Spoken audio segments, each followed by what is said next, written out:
একটা ঘটনা বলবো, যে যে ঘটনাটা হচ্ছে দৌলতদিয়ার মাটি, এখানকার পানি কতটা তাবারুক। তখনও কিন্তু বড় হুজুররা এখানে পাক কদম মোবারক সশরীরে রাখেননি, অর্থাৎ 2006-এর আগের ঘটনা। তো একটা লোক, এই দৌলতদিয়ার লোক, তো উনি ওনার পেশাবের রাস্তায় 4টা পাথর দিয়েছিল। এই পাথরগুলো আপনার খুব যন্ত্রণা দিত। উনি পানি খেতে পারতেন না, পেশাব করতে কষ্ট হতো, ওনার শারীরিক খুব অসুবিধা ছিল। এত কষ্ট হতো বলার মতন না। লোকটা বিভ্রান্ত গরিব ছিলেন, একদম গরিব, একদম গরিব। তো ভাই সেই সময় হাতের লেখা ফরিদপুরে পাসপোর্ট অফিস থেকে হাতের লেখা পাসপোর্ট ছিল। সেই পাসপোর্টে যদি লাল পাসপোর্ট করতেন তাহলে 300 টাকা খরচ হতো, আর যদি সবুজ পাসপোর্ট করতেন তাহলে 500 টাকা খরচ হতো।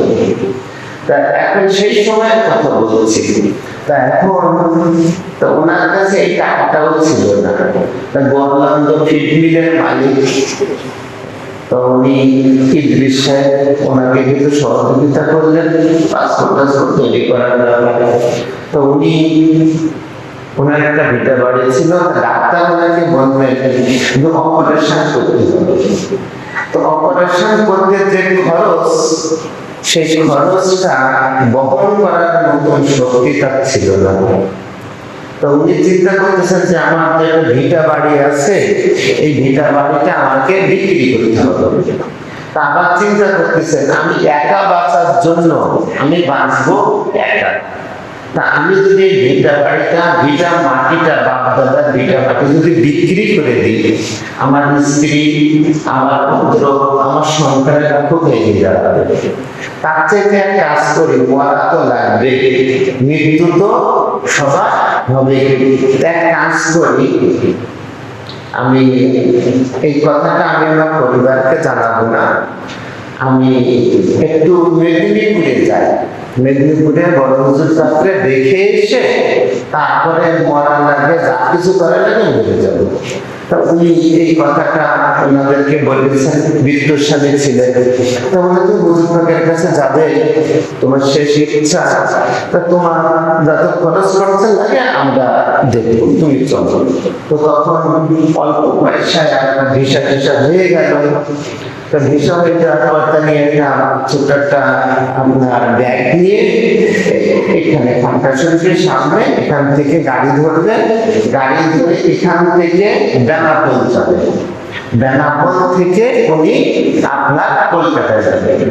তো গাড়ি ঢাকা থেকে আসবে, ফেরি পারাপার এখান থেকে গাড়ি উঠবে। তো গাড়ি ওঠার আগে উনি দরবার পাকের মধ্যে ঢুকেছেন। তখন এই মসজিদ বা তখন আজকের দরবার পাক আছে, দরবার পাকের মধ্যে ঢুকে আপনার ওনার পানি পিপাসা লাগছে। তা পানি পিপাসাটা গরিব মানুষ, বড় লোকেরা গ্লাসে করে পানি খায়, আর আমাদের মতন যারা গরিব আমরা তো আর গ্লাসে করে পানি খাই না।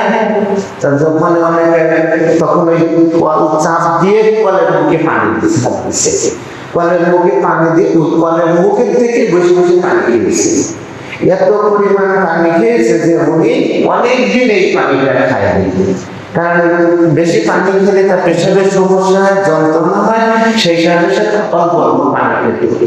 তা যারা এত পরিমাণ পানি খেয়েছে, খাওয়ার পরে সেখান থেকে এই পানিটা খেয়ে ওই রাস্তার সাইডে গেছে, রাস্তার সাইডে ওইখান থেকে রাস্তার ওই সাইড থেকে তিনি গাড়ি তুলেছেন। গাড়ি তুলে সারা রাস্তা কোনো তার পেটের যন্ত্রণা কোনো কিছু নেই।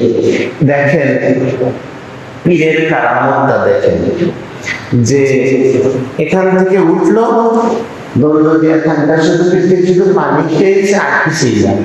পানি খাওয়া, পানি পান করার পর গাড়িতে উঠলো, সারা রাস্তায় কোনো যন্ত্রণা নেই, কোনো প্রেশারের চাপ নেই, কিচ্ছু নেই। তো গাড়িটা আপনার বেনাপোলে বাস স্ট্যান্ডে রাখলো, ওখান থেকে ভ্যানে করে আপনার কি বলবো না বর্ডারে চলে গেছে। তো বর্ডারে যাওয়ার পরে উনি ওনার খুব প্রেশারের চাপ দিচ্ছে, এত পরিমাণ চাপ দেওয়ার পরে উনি হচ্ছে পেশাব করতে গেছে, যাওয়ার পরে ওখানে তার পেশাবের সাথে 2টা পাথর ছিটকে দিয়েছে। বাংলাদেশের এই সাইডে, বর্ডারের এই সাইডে, বেনাপোলের এই সাইডে 2টা পাথর, সে বুঝতে পারছে 2টো পাথর বেরিয়ে গেছে। 2টো পাথর বেরিয়ে যাওয়ার পরে ওনার চিন্তাই ছিল যে আমি বড় হুজুর তাদের কাছে যাব, যে বড় হুজুর আমার এই অসুখ আছে, আমি আর আমার একটা সমর্থ নাই, এখন আমি কি করবো, তাই আমি আপনার কাছে এসেছি। এখন ঘটনাটা হচ্ছে এই, উনি বর্ডার ক্রস করলেন, 2টো পাথর বেরিয়ে গেছে, অনেকটা হালকা হলো। তারপরে ইন্ডিয়ান সাইডে বর্ডারে দিয়ে দেখে যে ওখানে ওই যে ভালো কিছু খাবার আছে, লুচি, সবজি, তারপরে এগুলো খাবার হচ্ছে ইন্ডিয়ান লোকের লোভনীয় খাবার। তো ওই খাবার খেয়ে অন্য খাবার খেয়েছে, খাবার খেয়ে খাবার খেলে, পানিও খেলেন, পানি খাওয়ার পরে কলকাতাতে নামলেন। ওখান থেকে বেনাপোল আছে, বনগাঁ বর্ডার থেকে কলকাতা হচ্ছে শিয়ালদা স্টেশনে উনি শিয়ালদা স্টেশন থেকে খুব বেশি পথ না, 23 নম্বর। অনেকে আমাদের দৌলতদিয়া বা আপনার এলাকার লোকজন যারা যায়, ম্যাক্সিমাম লোক ওই মাথায় ব্যাগ নিয়ে, হাতে ব্যাগ নিয়ে ওই শিয়ালদা থেকে আপনার 23 নম্বর স্টেশন পর্যন্ত হেঁটেই যায়, ম্যাক্সিমাম লোক হেঁটেই যায়, ঢাকা। তো উনি শিয়ালদাতে নামলেন, শিয়ালদা স্টেশনে নামার সাথে সাথে ওনার আরেকবার পেশাবের চাপ দিয়েছে। তো পেশাবের চাপ দেওয়ার পরে কলকাতাতে ওই পেশাব করতে যে ওনার 2টো পাথর বেরিয়ে গেছে। আপনার ডাক্তার বলছে 4টে পাথর ছিল, তো 4টে পাথর বাংলাদেশে 2টো বেরিয়ে গেল, কোন রকম অপারেশন ছাড়া, ওষুধ ছাড়া, কোনো কিছু ছাড়া বেরিয়ে গেছে। আর ইন্ডিয়াতে কলকাতাতে নামার পরে 2টো পাথর বেরিয়ে গেছে। এখন এই লোকটা চিন্তা করতেছে, যে আমি যে মেদিনীপুরের হুজুরের কাছে যাব, বড় হুজুরের কাছে যাব, যে আমি বলবোটা আমি কি বলবো, আমার তো কিছুটা বলতে হবে। এখন আমার অসুখ আছে, এই কথাটাকে এখন আর বলা যাবে, এখন তাই বলতে পারছেন না আমার অসুখ আছে, আপনি দোয়া করেন। যিনি চিন্তা করেন ইনি হচ্ছেন ওই পীর, ইনি হচ্ছেন ওই পীর যে পীরের দরবারে যাওয়ার আগে তার আর্জিগুলো তিনি নিজে হাতে গ্রহণ করে দেন, এর নাম হচ্ছে বড় হুজুর। তো তিনি কি করলেন, উনি ওখানে গিয়েছেন, যাওয়ার পর ওই দিন তো আর জিয়ারত হয়নি, তার কারণ যাওয়া আসা রাস্তা অনেক ক্লান্তি, আর ওই লোকটা এতটা হালকা বোধ করতেছে, ওই লোকটা কি এতটা হালকা, মানে দেহের মধ্যে রোগ থাকলে ভাল লাগে, অস্বস্তি লাগে, এখন হালকা লাগতেছে, এত হালকা, এত পরিষ্কার লাগতেছে যে তার রাতের বেলা খুব ভালো ঘুম হলো। 23 নম্বরে খানকা শরীফে উনি চিঠি লিখে দিয়েছিলেন, 4 নম্বর থেকে থাকার অনুমতি হলো। উনি সারা বছরের নামাজ পড়ে তারপরে তিনি হচ্ছে হুজুরকে জিয়ারত করতে এসেছেন।